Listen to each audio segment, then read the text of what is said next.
अस्सलाम वालेकुम प्यारे दोस्तों और बच्चों। आज की कहानी का नाम है वांग का सितारा। चीन के एक छोटे से कस्बे में वांग अपनी माँ और बाप के साथ रहता था। दरिया के किनारे इनकी झोंपड़ी नुमा घर था और इसके सामने थोड़ी सी ज़मीन पर वो चावल बोते थे। वांग ने अपने वालिद से ये हुनर सीखा था कि चावल की फसलों में वट कैसे बनाते हैं। वट को आप क्यार भी कह सकते हैं। और फिर वट्टों से पानी दरिया से लेकर चावल की फसल तक कैसे पहुंचते हैं। चावल की फसल को पकने तक बेतहाशा पानी की ज़रूरत होती है। वांग को वट बिल्कुल साफ रखने पड़ते हैं ताकि इनमें जड़ी बूटियां ना उग सकें और पानी आसानी से हर पौधे को पहुंच जाए। इसके अलावा इसे चावल की फसल से परिंदों को भी उड़ाना पड़ता था। इसकी माँ और बाप बाकी हर चीज़ का ख्याल करते थे, लिहाजा वो हंसी खुशी ज़िंदगी बसर कर रहे थे। लेकिन फिर इनकी ज़िंदगी में एक बुरा साल भी आया। कई महीनों से बारिश नहीं हुई थी।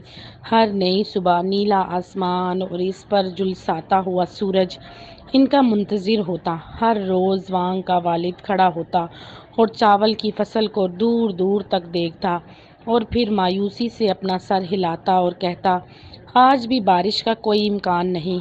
वांग बेचारा वट्टों को गहरे से गहरा करता रहता, लेकिन आहिस्ता आहिस्ता दरिया का पानी भी सूखता गया। आखिरकार वो दिन भी आ गया जब दरिया भी सूख कर कीचड़ की एक लकीर बन गया। अब दरिया से पानी की बूंद भी चावलों के खेत में ना जा सकती थी। अब चावल के पौधे सूखने लगे। वांग कुछ भी नहीं कर सकता था, माँ सिवाय बेबसी से खड़ा होकर नज़ारा देखने के। एक दिन वो बाप के पास गया और उसे कहने लगा, बाबा, मुझे यहाँ से जाने की इजाज़त दो। मैं तुम्हें और माँ को यहीं छोड़कर काम ढूंढने जाता हूँ। मैं अगर कोई रकम कमा सका तो इससे खाने का इतनी देर तक बंदोबस्त कर लूँगा जब तक चावल की अगली फसल तक हमारा गुजारा बसर हो जाए। वांग के माँ बाप इसे जाता देखकर बहुत अफसुर्दा थे, लेकिन मजबूर थे। वो और कुछ नहीं कर सकते थे। अगले दिन वांग सुबह सवेरे बड़ी सड़क पर रवाना हो गया। इसने जरदारा के तौर पर सिर्फ चावलों से बना एक केक साथ लिया और उसकी माँ ने इसके लिए बनाया था। वो चला जा रहा था, अलबत्ता कभी कभार वो केक से एक आधा नवाला तोड़कर मुंह में डाल लेता। तभी इसे एक बूढ़ा शख्स नजर आया जो सड़क के किनारे पर बैठा हुआ था और इसके कदमों में एक बहुत भारी गांठ पड़ी हुई थी। बूढ़े शख्स ने इसे देखकर कहा, ए नौजवान, मेरी मदद कर। मैं कमज़ोर और बूढ़ा हूँ, मैं इतना भारी गांठ उठाकर नहीं चल सकता। बूढ़ा खुद इतना कमज़ोर था कि तेज़ हवा का एक झोंका इसे उड़ाकर ले जा सकता था। वोंग को इस पर बड़ा तरस आया। इसने कहा, बाबा, तुम मेरे चावल के केक को खाओ और मैं तुम्हारा बोझ उठाता हूँ। इसने भारी गांठ अपने कंधों पर उठाई और फिर सड़क पर चलना शुरू कर दिया। बूढ़ा शख्स आगे आगे था और केक का बचा हुआ टुकड़ा खा रहा था और वोंग इसके पीछे पीछे जा रहा था। वो कई दिन तक चलते रहे। फिर चढ़ाई शुरू हो गई और इस पर चढ़ते चढ़ते वो बुलंदोबाला पहाड़ियों पर पहुंच गया। नीला आसमान अब सुरमई हो गया था और वो बादलों से भी ऊंचाई पर पहुंच गए थे। वोंग ने एक जगह रुककर इधर उधर देखा तो इसे कोई रास्ता नजर ना आया। इसने पूछा, हम कहाँ जा रहे हैं? लेकिन बूढ़ा शख्स चलता रहा, लेकिन मुंह से कुछ ना बोला।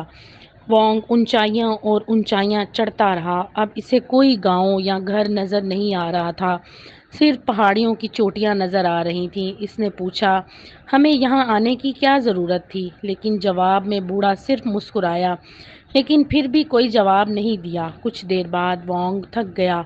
इसने घाट नीचे रख दी। तभी इर्द गिर्द के बादल स्याह हो गए।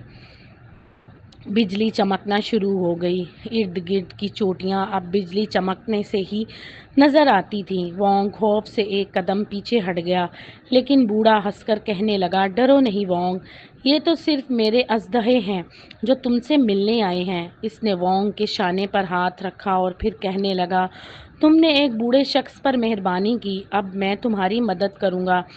इसके हाथ की गिरफ्त वोंग पर मजबूत हो गई। वोंग ने कभी इतनी मजबूत उंगलियां महसूस नहीं की थी। बूढ़ा शख्स इसे खींचकर पहाड़ों की सबसे ऊंची चोटी पर ले गया। बूढ़े शख्स ने इसे कहा, ठहरो।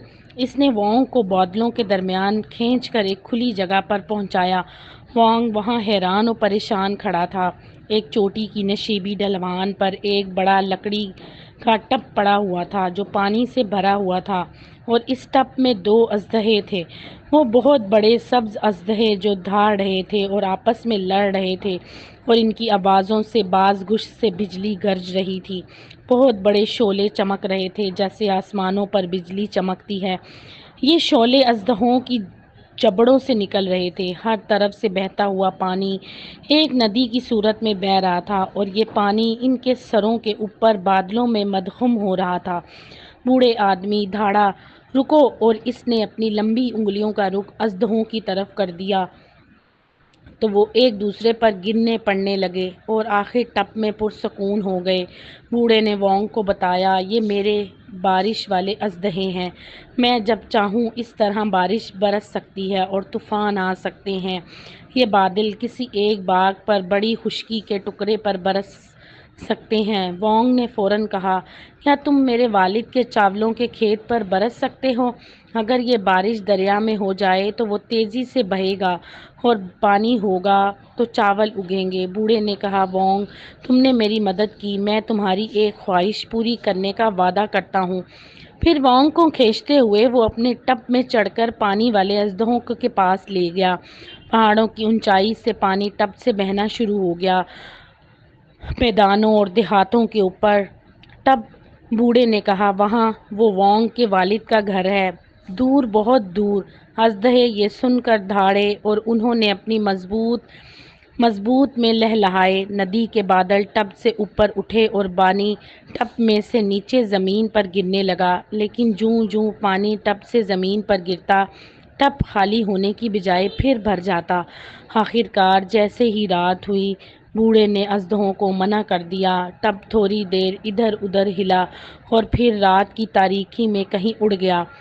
बहुत तेज़ वो उड़ते रहे। उन्होंने बादलों को पीछे छोड़ा और चमकते सितारों को भी। वो जैसे उड़ रहे थे, वोंग ने एक चमकता सितारा जो एक अंडा के बराबर था आसमान से तोड़ लिया, और इसकी चमक 1000 हीरों के बराबर थी। तब उड़ता रहा, उड़ता रहा। रात बहुत भीग चुकी थी। आखिर वोंग सितारा हाथ में पकड़े हुए सो गया। वो सुबह सूरज की शुआओं से जागा। इसे इर्द गिर्द सब्ज़े की नमी की खुशबू महसूस हुई। वो खड़ा हुआ, एक अंगड़ाई लेकर इधर उधर देखा। जिस सड़क पे वो खड़ा था वो सीधी इसके घर जाती थी, और वहाँ से धुआं उठ रहा था जो आसमान की तरफ जाता था। चावल के खेतों में वाफिर पानी लगा हुआ था।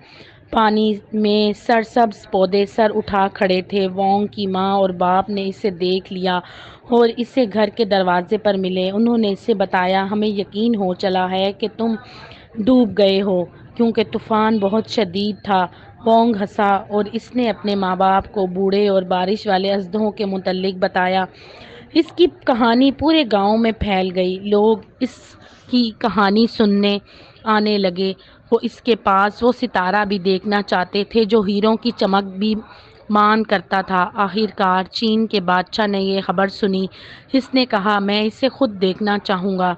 फिर वो महल के तमाम मुसाहिबों को लेकर वोंग के छोटे से घर में आया। इसने हैरानी से वोंग की कहानी सुनी। बादशाह ने कहा, ये ज़रूर इसके पास होना चाहिए। ये मेरे सर के ताज में जड़ा होगा तो इसको 4 चांद लग जाएंगे। लिहाजा चीन के अजीम बादशाह ने वो सितारा ले लिया। इसने वोंग और इसके माँ बाप को इतना सोना दिया जो इसकी 7 पुश्तों के खाने के लिए काफ़ी था। तो दोस्तों, अगर आपको ये कहानी पसंद आए तो मेरे चैनल को लाइक और सब्सक्राइब ज़रूर कीजिएगा।